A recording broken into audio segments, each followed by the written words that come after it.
Peace has increasingly become a priority in my life. I think for a long time, my priority was novelty or excitement, or quite honestly, mitigating or controlling other people's perception of me. None of those things are peaceful. And as I get older and my life shifts, I'm married for coming up on a year now in a couple weeks. My husband and I have just been baptized into the Orthodox Christian Church.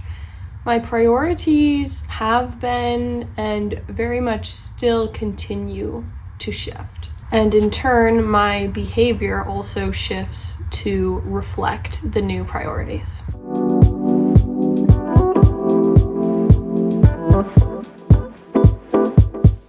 Hi everyone, my name is Anelise. Welcome back to my channel. Today I want to talk about peace. Peace is such a priority for me, and this is a very new perspective in my life. But I think it's pretty obvious when I look around at the world that peace is exactly what I need. Peace is the order of the day. If I want to have any chance of being happy and thriving in life, peace absolutely needs to be a priority for me. So that's what I want to talk about today, specifically how I prioritize peace, but I want to look at it from a particular angle, which is the things that I don't do in order to preserve my peace. I like this premise because I think that it has like extra peace sprinkled in, because it's the things that I don't do. It's the things I refrain from. This video is going to be about how I do less to preserve my peace. For me, it's really easy to fall into the trap of like do, more, optimize. What can I do to optimize my life for peace? How can I do more to make my life more peaceful?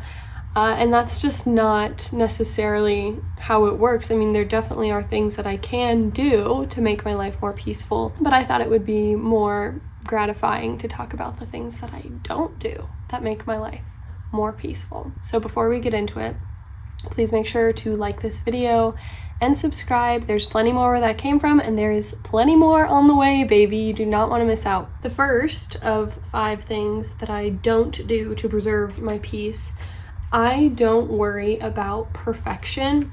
And I'll elaborate on this. If you've been on the internet for any amount of time, if you are socially minded in any way, if you care about other people, other living creatures, there are so many different kind of ways to become fixated on helping the world, helping other people, helping yourself, right? Living your best life, being the healthiest you can be. Things like sustainability, low or no waste living, eating organic, eating vegetarian or vegan, making sure to cut out seed oils, living a low tox lifestyle, wearing natural fibers, eliminating microplastics out of your life whenever you can, getting 8 to 10 hours of sleep every night, having an optimally nutritious diet, supplement regimen, exercising frequently. Like, doing any of those things has obvious benefits to my life and the lives of those around me. However, what I have noticed over the years is that being too rigid in those areas actually ends up stressing me out more. So take microplastics, for example, or polyester clothing. I don't really wear polyester clothing, but it got to a point in my life where it was very detrimental to my overall happiness, because there are some items of clothing that you simply cannot find made out of 100% or even majority natural fibers. An example, which is kind of changing now, but an example would be like swimwear or activewear. It's very difficult to find those like 100% natural things. And same thing with microplastics. Basically all of the food that you might get at the grocery store comes packaged in some sort of plastic. And yes, you can absolutely make an effort to avoid that plastic, but it's honestly a giant pain in the butt. And as much as those things do benefit your life, one of the biggest factors that can impact a person's health and quality of life is stress. So it's gotten to a point for me where I definitely choose the healthier option when I can and when it makes sense for me to do so. And to a certain degree, I will go out of my way to seek it. A big thing for me is buying secondhand. I still predominantly do that. I'm very intentional with my shopping, with my clothes shopping, but at the same time, if I see something that is new, that I want, that I know I will wear a lot, that is exactly what I'm looking for to fill a specific spot in my wardrobe, even if it's new instead of secondhand, I will still buy it. I spent so much time in my teenage years on the vegan and low waste and sustainability sides of the internet, and I learned a lot, right? I learned a lot about what is best for the environment, what is best for my own health, all those things. But realistically, there is only so much that I can do, and I still want to enjoy a certain quality of life. So for me, it makes more sense to allow myself to make the improvements where I can, but not feel this need to be perfect in all of those areas. And sleep is another really big example. I used to be so anal about my sleep schedule, going to bed very early, waking up at the same time every day, going to bed at the same time every day, making sure that I got 10 hours of sleep a night. What I've come to realize is, one, you miss out on a lot of socializing if you're going to bed that early, which to a certain extent I don't really mind, but there are the occasional events that I do actually want to go to. So again, it's I still definitely prioritize my sleep, prefer to go to bed early, and most of the time do so. However, if there is a day or a period of days or a season of my life where I'm not going to bed super early every night, that's okay. I'm living, I'm not a robot. I don't have to be the same every day. That's kind of the theme of this one, is not being a robot, Every day is different. Every person is different, and people change over time. Optimizing a morning routine or whatever and doing the same exact series of steps every single morning in order to make sure that I have a good day, it's very silly, you miss out on so much. So yeah, some mornings I wake up early and I go straight to the gym. Some mornings, like this one, I woke up, I just kind of putzed around, I did my makeup, and now I'm making a YouTube video and drinking coffee. Some mornings I wake up and I immediately start doing chores, laundry, etc., etc. Some mornings I sleep in.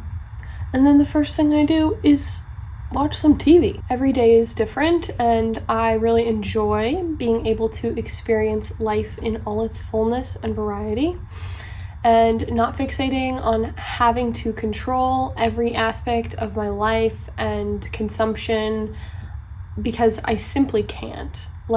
There are just so many things that are outside of my control. I could so easily and have so easily driven myself crazy trying to control all of these different elements. So now I choose peace. And I did want to mention, before we get any further on the subject of perfection, I'm absolutely not perfect at any one of these 5 things that I'm going to share. These are my ideals for myself. This is what I'm really working towards. This is what I have my sights set on. I move toward these things imperfectly with varying degrees of success depending on the day, but this is the standard that I am holding myself to, calling myself to, and by sharing it online, I hope to get a little bit more accountability to hold myself to the standard of maintaining peace in my life. And then I also hope that it can be encouraging to you watching this video. With that being said, the second thing that I do not do in order to preserve my peace, I do not read comments. Now, this one is very difficult for me, and like I said, varying degrees of success. But as my presence on and following on social media has grown, there are certain videos that will pop off. I'll get just a total milieu of a variety of different comments, some positive, some negative, but I've really noticed, because this has happened a couple times where I had a video go kind of viral and I would just scroll through and read every single comment. And what's really fascinating and crazy about the internet is that when you share yourself online to whatever degree, people will have total confidence coming into the comments of whatever it is that you shared and telling you who you are with 100% certainty. Obviously, the people that are commenting, the variety of different things that they're commenting, do not know me at all. They don't know my intentions. Maybe they misinterpreted what I even said in the video. Maybe they did understand what I said and they disagree with me. Whatever the case may be, there is no earthly reason for me to be taking on all of these opinions about me as a person. For starters, that is so many more people than a human being is accustomed to being seen by, basically ever. And the psychology of this is very fascinating to me, because human beings are community-oriented creatures, right? And social acceptance is something that is very primally programmed into us to desire. So part of posting on social media is kind of this exercise in regulating your nervous system to be able to be perceived at a larger scale, because that's not something that is natural and innate to humans. However, when you're able to do that, you can just look around. There are lots of opportunities that present themselves when someone is able to feel comfortable being perceived at such a massive scale. And I find that very interesting. And it's a cool journey to be on personally. But at the same time, even if I did know that many people in real life, you know what I'm saying? Like, even if I did encounter 1 million people or 1,000 people, whatever the number is, I still would not, like, in face-to-face real life, even if I knew that many people, I still would not be subjected to that many opinions from all those people, right? Like, you think about all of the people you interact with in a day. I think about even like some of my closest friends. I don't hear their opinions about me hardly at all. You know what I'm saying? We're having actual interactions, we're having conversations, and we're kind of more so interacting with other things out there in the world more than we are just kind of looking at each other and telling each other what we think of each other, or even just in a one-sided way, them telling me what they think of me. That doesn't happen in real life. And sometimes, honestly, I wish that it did. Like, you know, it's like going up to my husband and being like, so how do you perceive me? Like, if you've ever done that or thought about doing that, like, what does he really think of me, you know? Or anybody, what did they really think of me? Like, again, this is like that desire to understand and subsequently control other people's perception of me, which I can't do.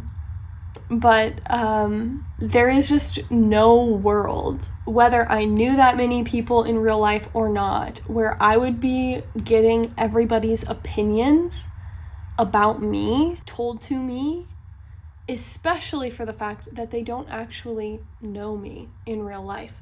The internet is a really crazy, fascinating ecosystem because people have that anonymity and they feel a sense of freedom and inhibition to say and do whatever they want because, you know, it's not real, right? Like, there is a barrier that is like, it's 1 degree, if not multiple degrees of separation from actual real reality that we inhabit and exist in and participate in, but you can still participate in it. And because of that removal, those degrees of separation, I think it really liberates people to just kind of let it all hang out.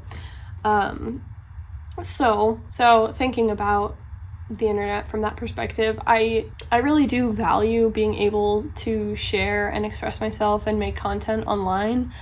It's a lot of fun. What's not a lot of fun is reading thousands of comments, all with conflicting opinions, all with the same degree of certainty, and then allowing that to go to my head and influence the way that I perceive myself. My goal now and my my standard now is to not read comments. Sometimes I slip up. It's kind of addicting, right? It's kind of a rush. It's like gambling, because you never know. You could get someone saying the most delightfully kind and positive thing about you that makes you feel so seen, or you could get someone just ripping you to shreds. In that sense, there is like kind of this compulsion to like, ooh, what do the comments say, you know? But I am really making an effort to move away from that, because it is just so not healthy. And it makes it harder for me to participate in actual reality and show up as the person that I am and that I want to be, and to continue to better myself, because it like puts me in this like, you know, if I read a horrible comment or 1,000 horrible comments, puts me in this spiral.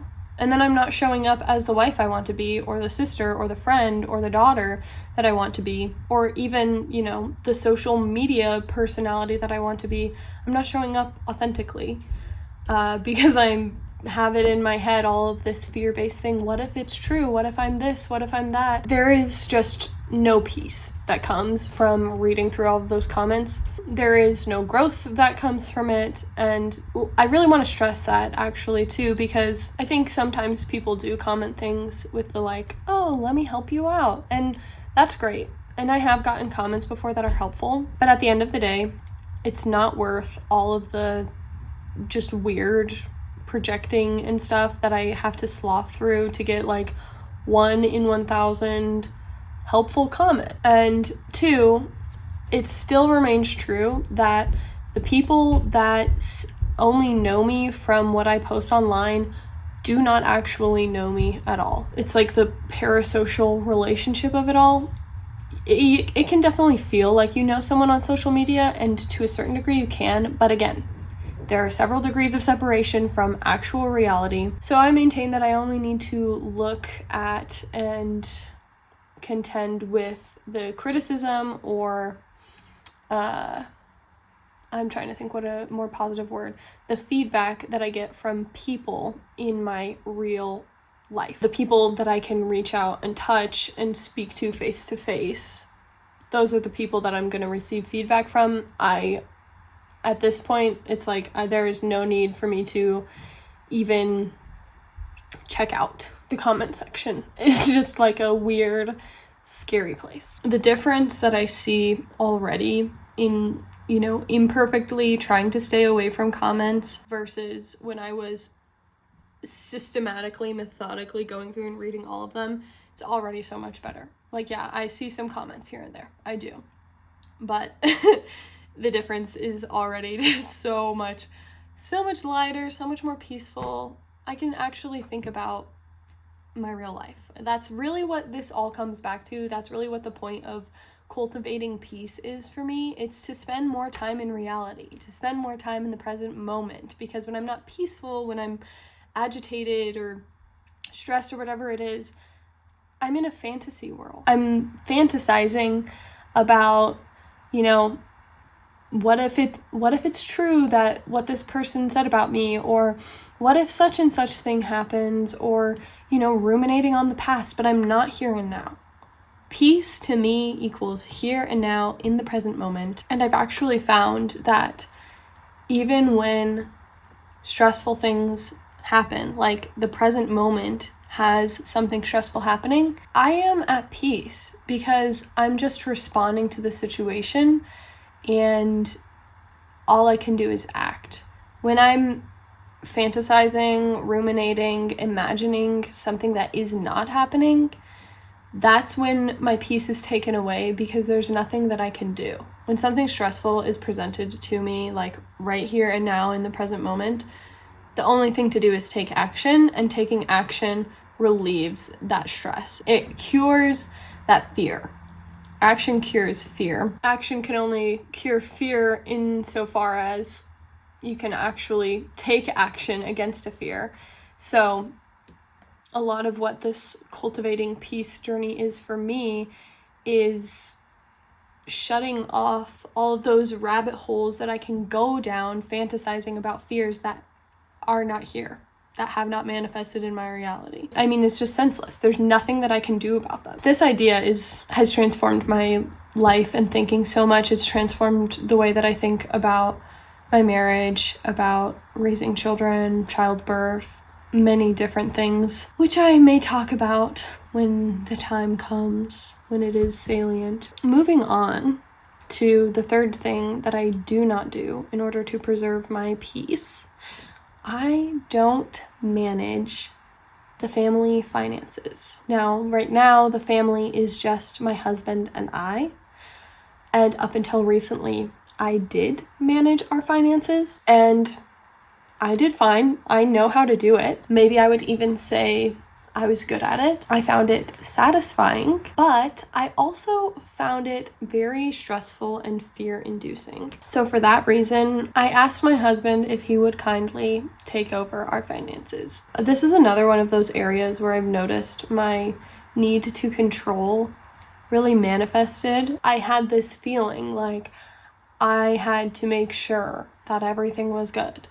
That I have to be the one, that only me, like I'm the only person that could possibly create and stick to and balance a budget every month. It's just like, it doesn't even make any sense as I'm saying it out loud. And it's kind of, well, it was a kind of a stumbling block to us having the fullest trust and delight in each other that we could in a marriage. I mentioned this book in my last video, The Empowered Wife by Laura Doyle.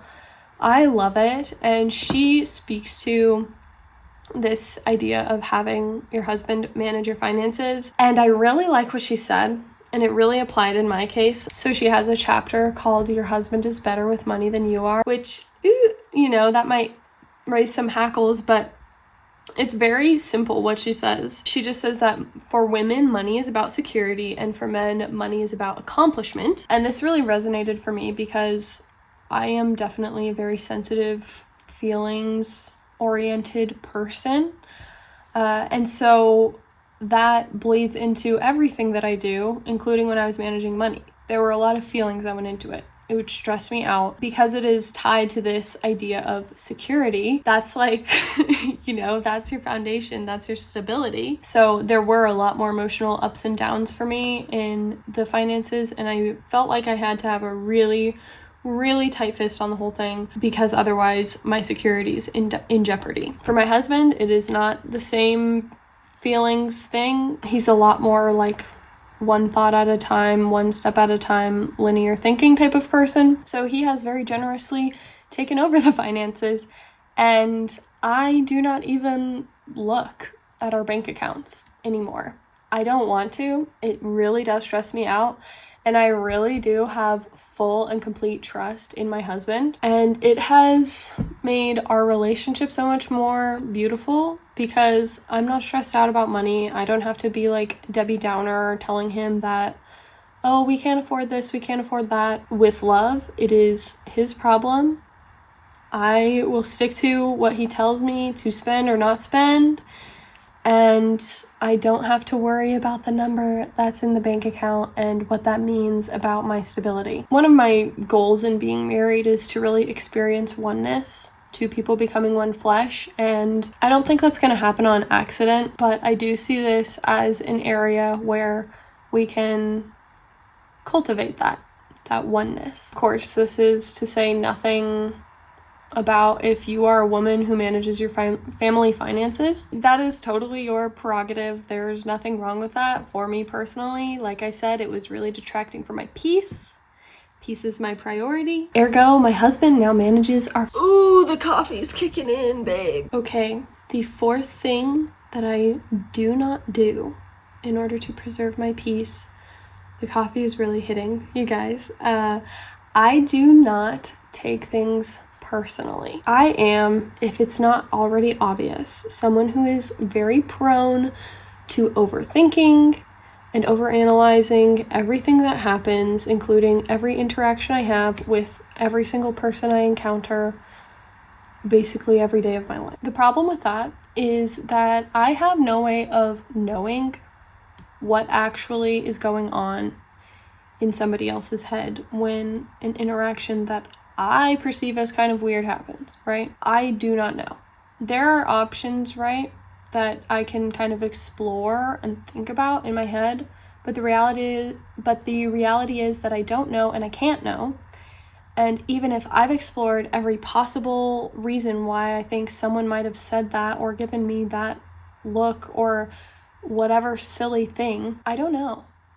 I don't know why, and that could be something that I'm not thinking of that is like on their radar and completely not on mine, that influenced the interaction or whatever it is. So I've really had to make a conscious effort recently to just, no, we're not taking that personally. I am not going to wonder if they said that innocuously or if there was some ulterior motive. I'm just not going to do that. First and foremost, it does not contribute to my peace. Second, it's a little bit delulu, right? Because most people are not masterminding, like Machiavellian, engineering every social interaction to get a specific outcome. I've experienced some of that with some people in my life in the past. That's not a part of my reality anymore. I don't need to think about that. I don't need to be on edge for that. I am so safe. I am married to a man that I trust completely. We are a part of a church community that is accepting and loving and peaceful and all the things. Everybody is imperfect. There have been so many times where I have interacted imperfectly with somebody and come across, I'm sure, in ways that were not my intention whatsoever. So I'm done with taking things personally because it is absolutely exhausting. It is exhausting, it leads nowhere, and I learn nothing. Recently, I've been able to kind of step out of that a little bit and see interactions for what they are, and also understand that like the lion's share of what anybody says or does is a reflection of themselves, their inner world, how they're feeling, what's going on with them, and it has absolutely nothing to do with me, right? So like there is no reason for me to take it personally. And just as I am, and everyone is dealing with their own insecurities and processing and figuring out their worldview and figuring out themselves, just as I am, right? Like I am very much so in progress. And I am very much so working through things. So there's no reason to take it personally when something happens that is like a little off. So I'm done. I'm really, really done doing that because I need the peace, you guys. Like there's nothing that I get out of that is more valuable to me than the peace I get out of releasing that, not taking things personally. Last but not least, in order to preserve my peace, that rhymed, I don't rush or force things. There are so many things in life that my brain, like, it just gets going. It's this whole fantasy loop again of like, oh, if only I this, then this.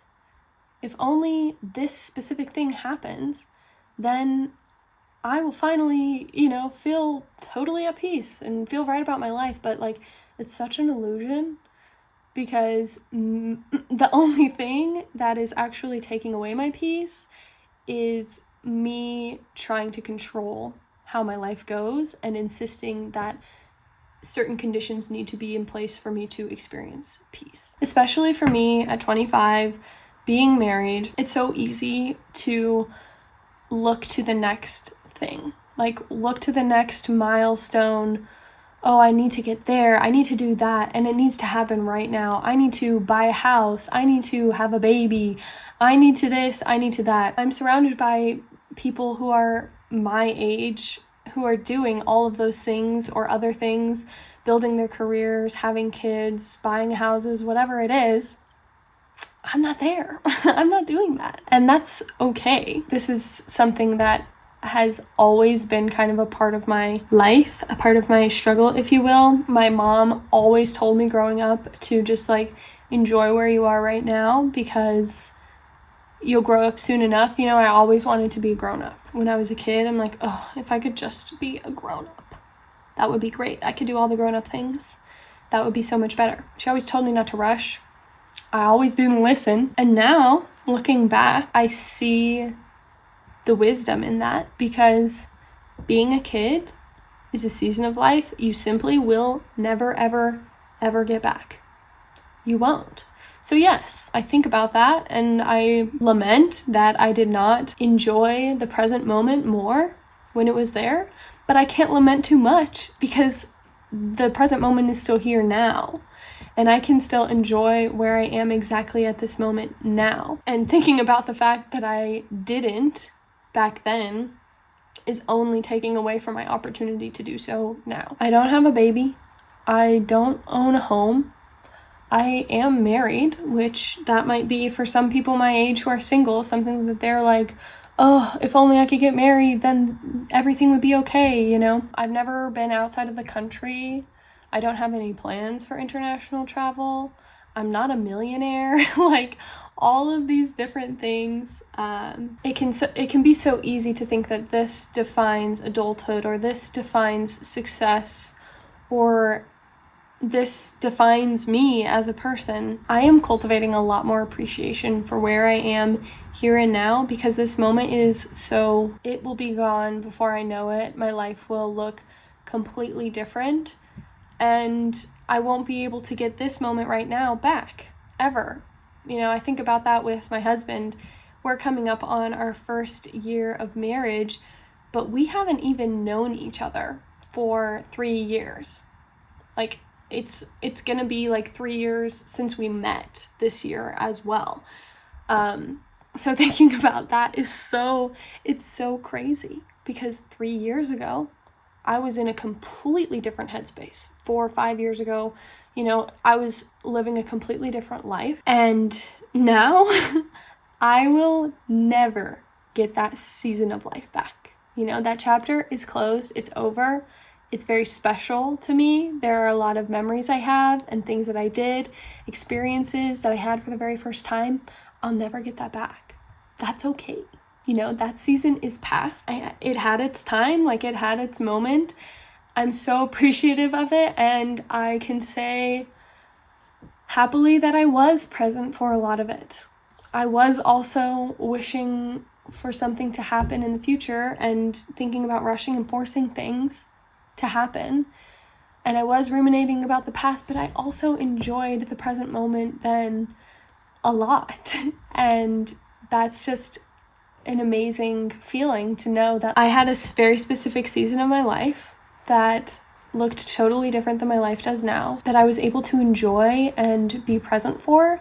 And now it's gone, and I'm in a totally new season, and I can enjoy it and be present and be at peace in this moment, in this imperfect season that I'm in right now. And soon enough, I'll be into the next one, and life will look completely different again. And I only pray that I'll be able to enjoy that and be present in that just as fully, without trying to force the next thing or rush into the next thing, or force a certain outcome because I think that it makes me more palatable or acceptable, or it helps me to fit in better.